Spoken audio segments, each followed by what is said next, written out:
नमस्कार, आप देख रहे हैं न्यूज जरा हटके। तो क्या स्थिति है कोयले की कमी की संकट है? क्या सच में कोयले की कमी है? क्योंकि बीजेपी का कहना है कि कोयले की कोई कमी नहीं है। आपके कमी नहीं है तो फिर ट्रेनें क्यों बंद कर दी गई? क्योंकि गुड्स ट्रेन है वो जाने के लिए ही छत्तीसगढ़ से 23 ट्रेनें रद्द कर दी गई। फिर रेल मंत्री से मैंने बात की तो 6 ट्रेन फिर शुरू किए। तो देश भर में सारे ट्रेन क्यों रद्द किए जा रहे हैं? आपके पास यदि कोयला है और ट्रांसपोर्टेशन में कोई परेशानी नहीं है तो फिर पैसेंजर ट्रेन क्यों बंद किया जा रहा है? सबसे बड़ा सवाल ये है। दूसरी बात, भाई एक मिनट यार, अब या तो मैं जवाब नहीं दे रहा था, मैं इसलिए बोल रहा था, मैं नहीं बोलूँगा। दूसरी बात है, फिर विदेश से जो कोयला मंगा रहे हो तो वो इतने महंगे कोयले मंगा रहे हो आप और राज्यों को रॉयल्टी भी नहीं दे रहे हो। विदेश से कोयला ला रहे हो 15-20 हज़ार रुपये प्रति टन, राज्यों से जो खदाने हैं उसे मिल रहा है 3,000-4,000 रुपया, और 10 साल से आप रॉयल्टी भी नहीं बढ़ा रहे हो। एक तरफ राज्यों के नुकसान भी पहुंचा रहे हो, दूसरे तरफ विदेश से महंगा कोयला ला रहे हो और यहाँ के कोयला को आप रॉयल्टी भी नहीं दे रहे हो। दूसरी बात, जब आपके पास कोयला नहीं है तो आपको कोयला उत्खनन की आपने व्यवस्था क्या की? ज़्यादा आपको कर लेना था। जब ये स्थिति आने वाली है विदेशों में, दुनिया में जो स्थिति बन रही है, क्या भारत सरकार नहीं देख रही थी? तो जो देख रही थी तो फिर जो कोयला खदान से ज़्यादा उत्खनन करके रखना था वो भी नहीं किया। पेट्रोल के दामों पे क्या कहेंगे? उन्होंने बोला है सेंटर ने कि देखिए, भारत सरकार इस सब चीज़ को अरेंज ही नहीं कर पा रही है, चाहे कोयला हो चाहे दूसरी चीज़ें हो।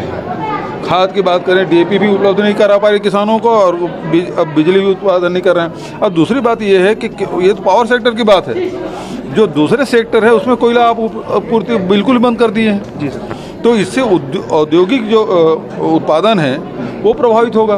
सर, पेट्रोल के दामों पे भी मोदी जी ने बोला है कि जो गैर बीजेपी शासित राज्य हैं वो कम करें थोड़ा प्राइस उसका। आसाम में क्या स्थिति बता दीजिए। दूसरी बात यह है कि रसोई गैस तो वेट के दायरे में नहीं आता, फिर उसका रेट क्यों बढ़ गया? 400 से आज 1,050 रुपये हो गया, उसको कौन घटाएगा? और दूसरी बात, यदि घटाना ही है तो सेस को हटा दीजिए। पहले तो पेट्रोलियम पदार्थों में कोई सेस नहीं लगता था, पिछले साल बजट में शामिल हुआ, इस साल हुआ 4% आप सेस खत्म कर दीजिए। नहीं तो वेट घटाने में क्या दिक्कत है राज्यों को? जब दूसरे राज्य घटा सकते हैं, नहीं, एक चीज़ है, घटा सकता है, हिमाचल घटा सकता है। नहीं, आसाम नहीं, एक मिनट, कितना है? राजस्थान क्यों नहीं? कितना परसेंटेज है? मेरे यहाँ वेट 23% है। दूसरे राज्यों को बताइए आप कितना नहीं, वो कह रहे हो। मैं वही कह रहा हूँ, मेरे यहाँ 23% है, दूसरे राज्यों को बताइए। और फिर आप रसोई गैस की कीमत क्यों बढ़ रही है? सेस क्यों नहीं घटा देते भारत सरकार एक साथ? सेंट्रल एक्साइज क्यों नहीं घटा देते भारत सरकार? आप रेट बढ़ाने का काम भारत सरकार करे और वेट घटाने का काम राज्य सरकार करे। और दूसरी बात, सेंट्रल एक्साइज की जो पैसा है 42% का एग्रीमेंट है, भारत सरकार ने कहा, क्या उतना मिल रहा है? क्या आप जीएसटी पूरा पैसा दे रहे हैं राज्यों को? तो अभी अकेले छत्तीसगढ़ से 30,000 करोड़ रुपए लेना है मुझे भारत सरकार से।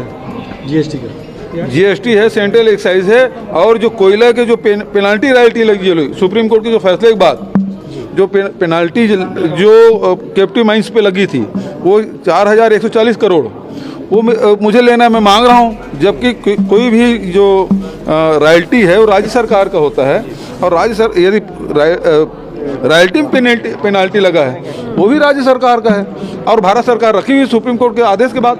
ठीक।